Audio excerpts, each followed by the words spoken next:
Alice's Adventures in Wonderland by Lewis Carroll. Chapter 2. The Pool of Tears. "Curiouser and curiouser!" cried Alice. She was so much surprised that for the moment she quite forgot how to speak good English. "Now I'm opening out like the largest telescope that ever was. Goodbye, feet!" For when she looked down at her feet, they seemed to be almost out of sight, they were getting so far off. "Oh, my poor little feet! I wonder who will put on your shoes and stockings for you now, dears. I'm sure I shan't be able to. I shall be a great deal too far off to trouble myself about you. You must manage the best you can, but I must be kind to them," thought Alice, "or perhaps they won't walk the way I want to go. Let me see, I'll give them a new pair of boots every Christmas." And she went on planning to herself how she should manage it. They must go by carrier, she thought, and how funny I'll seem, sending presents to one's own feet, and how odd the directions will look. Alice's right foot, Esquire. Hearthrug near the fender, with Alice's love. Oh dear, what nonsense I'm talking! Just then her head struck against the roof of the hall. In fact, she was now more than 9 feet high, and she at once took up the little golden key and hurried off to the garden door. Poor Alice! It was as much as she could do, lying down on one side, to look into the garden with one eye, but to get through was more hopeless than ever. She sat down and began to cry again. "You ought to be ashamed of yourself," said Alice. "A great girl like you," she might well say this, "to go on crying in this way. Stop this moment, I tell you." But she went on all the same, shedding gallons of tears, until there was a large pool all around her, about 4 inches deep, and reaching half down the hall. After a time she heard a little pattering of feet in the distance, and she hastily dried her eyes to see what was coming. It was the White Rabbit returning, splendidly dressed, with a pair of white kid gloves in one hand and a large fan in the other. He came trotting along in a great hurry, muttering to himself as he came, "Oh, the Duchess, the Duchess! Oh, won't she be savage if I've kept her waiting?" Alice felt so desperate that she was ready to ask help of anyone. So when the rabbit came near her, she began in a low, timid voice, "If you please, sir." The rabbit started violently, dropped the white kid gloves and the fan, and scurried away into the darkness, as hard as he could go. Alice took up the fan and gloves, and, as the hall was very hot, she kept fanning herself all the time she went on talking. "Dear, dear, how queer everything is today, and yesterday things went on just as usual. I wonder if I've been changed in the night. Let me think, was I the same when I got up this morning? I almost think I can remember feeling a little different. But if I'm not the same, the next question is, who in the world am I? Ah, that's the great puzzle." And she began thinking over all the children that she knew that were of the same age as herself, to see if she could have been changed for any of them. "I'm sure I'm not Ada," she said, "for her hair goes in such long ringlets, and mine doesn't go in ringlets at all. And I'm sure I can't be Mabel, for I know all sorts of things. And she knows such a very little. Besides, she, and I'm I. And oh dear, how puzzling it all is. I'll try if I know all the things I used to know. Let me see, 4 times 5 is 12, and 4 times 6 is 13, and 4 times 7 is... Oh dear! I shall never get to 20 at that rate. However, the multiplication table doesn't signify. Let's try geography. London is the capital of Paris, and Paris is the capital of Rome, and Rome... No, that's all wrong, I'm certain. I must have been changed for Mabel. I'll try and say, how doth the little, and she crossed her hands on her lap as if she were saying lessons, and began to repeat it, but her voice sounded hoarse and strange, and the words did not come the same as they used to. How doth the little crocodile improve his shining tail, and pour the waters of the Nile on every golden scale? How cheerfully he seems to grin, how neatly spread his claws, and welcome little fishes in with gently smiling jaws. I'm sure those are not the right words, said poor Alice, and her eyes filled with tears again as she went on. "I must be Mabel after all, and I shall have to go and live in that poky little house, and have next to no toys to play with, and oh, ever so many lessons to learn. No, I've made up my mind about it. If I'm Mabel, I'll stay down here. It'll be no use their putting their heads down and saying, 'Come up again, dear.' I shall only look up and say, 'Who am I, then? Tell me that first, and then, if I like being that person, I'll come up. If not, I'll stay down here till I'm somebody else.' But, oh dear," cried Alice, with a sudden burst of tears, "I do wish they would put their heads down. I am so very tired of being all alone here."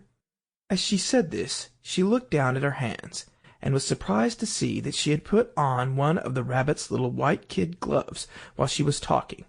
"How can I have done that?" she thought. "I must be growing small again." She got up and went to the table to measure herself by it, and found that, as nearly as she could guess, she was now about 2 feet high, and was going on shrinking rapidly. She soon found out that the cause of this was the fan that she was holding, and she dropped it hastily, just in time to avoid shrinking away altogether.